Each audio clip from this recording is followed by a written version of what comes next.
Hi guys, welcome. This one is going to be a shortish vid regarding the EMW Spotmatic.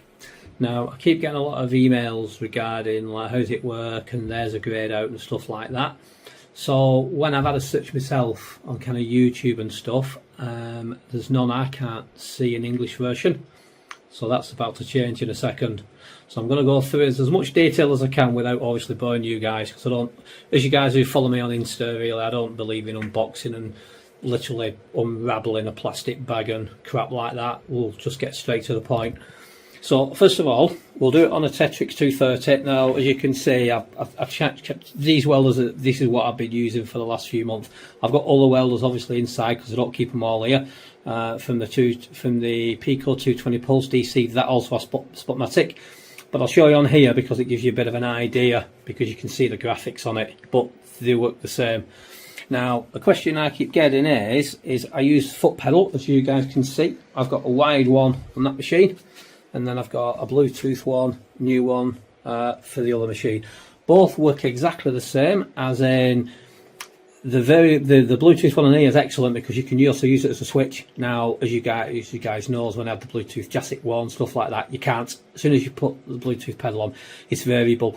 And a lot of the times when I do my model art stuff, the variable that hinders it, so it's got to be used as a pedal, because I finished up manually installing my own switches on here, on these two, with a trigger that I just used to throw on the floor, but these pedals will do it. Now, what I keep getting asked is when they use a pedal, the Spotmatic, it's grayed out, and I basically point them to the page on the manual and vice versa, but I'm just going to go through it now. So what happens is obviously you guys who are familiar with the Tetrix, the format's dead easy. So top left regards to the functions there, bottom left is there, top left is settings, and blah blah blah, dead easy. Now what happens is the example, that's my normal setting. Now sometimes I'll vary between 70 and 90 amp, but as you can see, I've got up slope, down slope, that's not variable. The pedal is used as a switch. Now if I go to the settings here and click on remote, now if I click on start stop operation, now then if I click off, so now it's not a switch, it's now variable.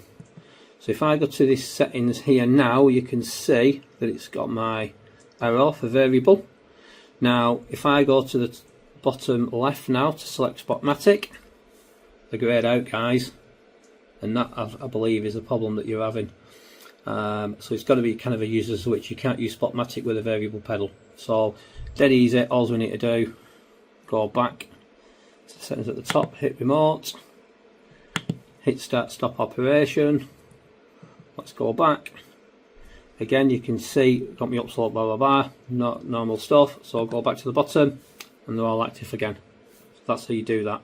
Now the other setting which people ask me about Spotmatic, because I'm going to show you a little bit how it works, is if we go to the setup, you come to the bottom, you've got Spotmatic. Now then, these two bottoms, what do they do? Now I use mine because obviously I do the metal art stuff. I can't afford the tungsten to touch the steel, or it knocks the stuff off, and because my hands are held in different places.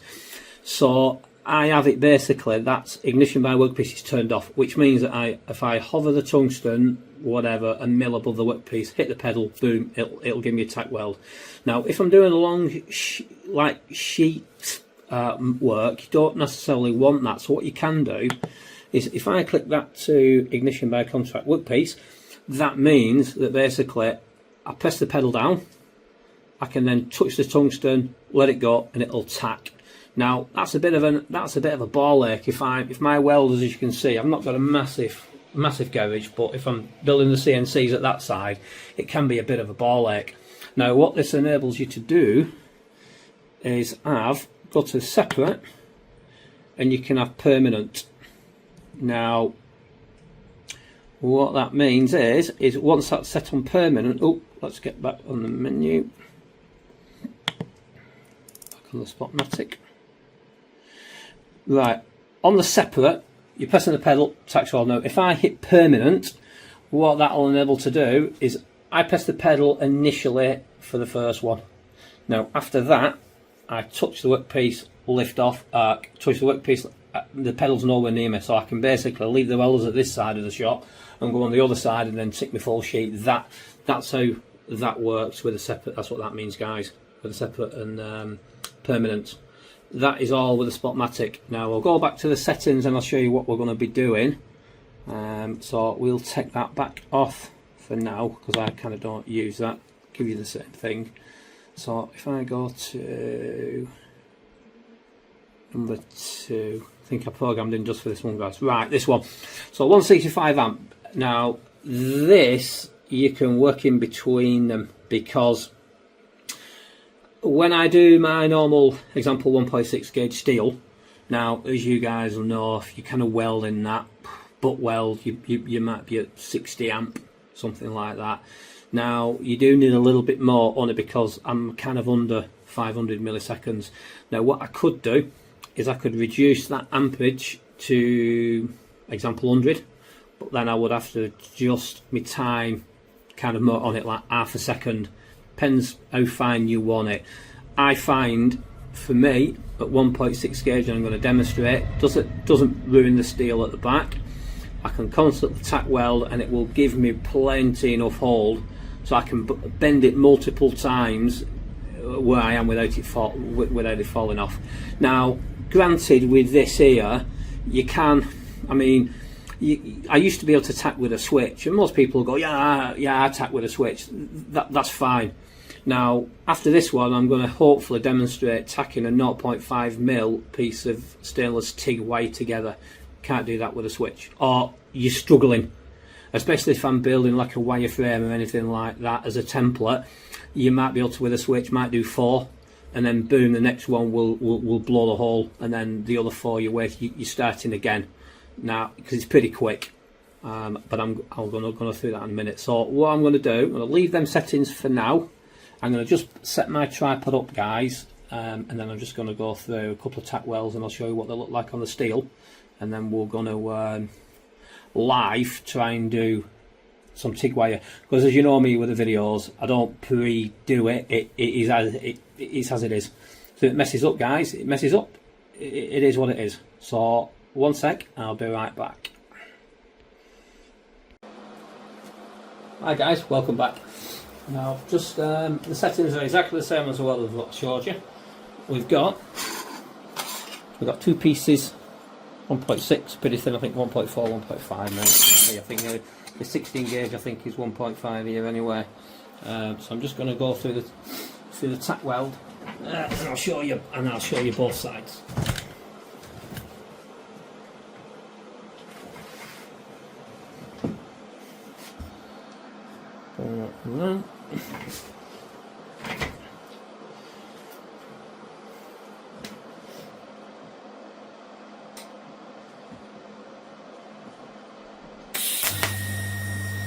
One, two. So as you can see, guys, that's pretty quick. Now that's what it gives you on that side. Oops, there's no dirt on the back side, but not within. Now what that will enable me to do is put it at any angle, do what I want to do. Now also that is half decent, obviously, for the fillet tack as well. If you lower it so much you get away with a butt, I prefer a setting that will do both, so I'm not messing around. So this we should be able to work around for the fillet.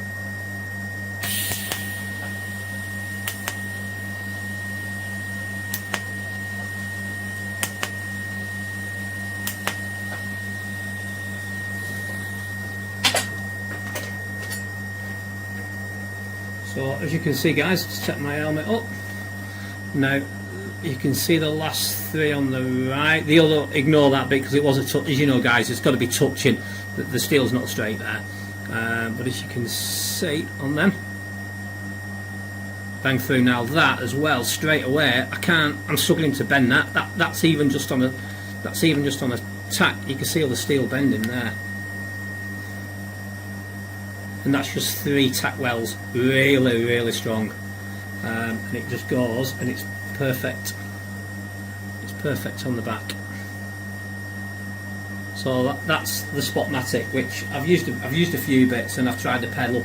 pumping a pedal and all that, and they work nowhere near as good as Spotmatic. It's absolutely fantastic, and it's a massive time saver. Now I'm just going to show you now. Let's clean that up so you can see how well hopefully it's dug in. I'll show you when I lie it flat. I'll show you in the light, guys, so you can see. But that is, it's really nice. It's perfect. So now I'm going to see whether we can do these 0.5 mil, and as well as that, before everyone starts asking, I use 3.2 tungsten for everything, even my razor blades. Yeah, a lot of people go, oh, you need 1.6, not unstable arc. Rubbish. Yeah, 3.2 will do everything that I weld, from aluminium right through to stainless razor blades. You've just got to basically sharpen it to what suits you. So that answers that. I think on the other welder, I think I've got 3.2, only because I'm not trashing one. Once that comes out, the 3.2 will go in. So I'm going to do this 0.5 stainless with 3.2 tungsten. So I'll just adjust the settings, and then when we're finished, I'll spin it round and I'll show you the settings, because so you're not normal. I'm not telling lies. So on these, I'm going to go for something like 40 amp at 100 milliseconds. So it's going to be pretty quick. Now, obviously, with that, with a switch, your foot can't be quick enough with that, because it just won't be. Because I've tried it on the J6, and you really struggle. You might hit a few, but when I'm doing maybe 90, I want all 90 to kind of work. And the biggest issue with this is eyesight. So hopefully, and it's got to be flush. But hopefully we can nail a couple. So we'll see. We'll have a look.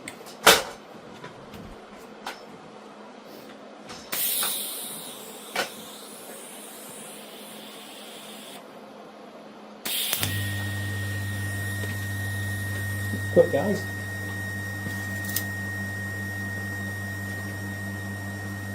And that is 0.5 mil stainless rod in a second, and that is the Spotmatics on the EWM. So I'll show you the tack weld on here, and I'll show you the settings what I've just done that on. Boom, that on there. I'll leave it live so you know I'm not telling lies. So here's those three. There we go. Here's those three tack welds that we did before in a row there, which obviously I can't. Yeah, you bend it eventually, but I mean they're just tack welds. And that one, guys, is a little spot. Is the Spotmatic on a 0.5 mil stainless, and that is the settings I used for that. So I hope that answers a lot of the questions I get regarding the Spotmatic. Now, again, I do reply to everyone, you know what I mean, or especially my Instagram. I've got a lot of followers on Instagram. Any questions, I do reply to them all regarding obviously building the CNCs through my hypertherm. Like I say, it's quite cold and quite bad weather here, and it's at the minute I don't leave everything. I only put in here what I'm using at the time, so it's not all full all the time. But any questions with the EWMs, because I do use these now pretty much for everything. When you guys follow me before, I've used everything, and I've explained the reason why I use them. For throwing these to chemicals, because people ask constant. At the minute, for me, nothing beats those. No matter what I do, I can do 7 mil aluminium right through to razor blades on one tungsten. No messing about. Yeah, the settings were just tip of the iceberg today with them. I can do another video on obviously all the settings, what you can do with the panel, which I think I've done a little bit of one, but which will give you an idea. But for me, nothing comes close to them at the minute. So thanks for watching, guys, and I hope that helps anyone who's struggling with Spotmatic and wants to know actually how fine you can go with that. So thank you, and I'll post another one shortly.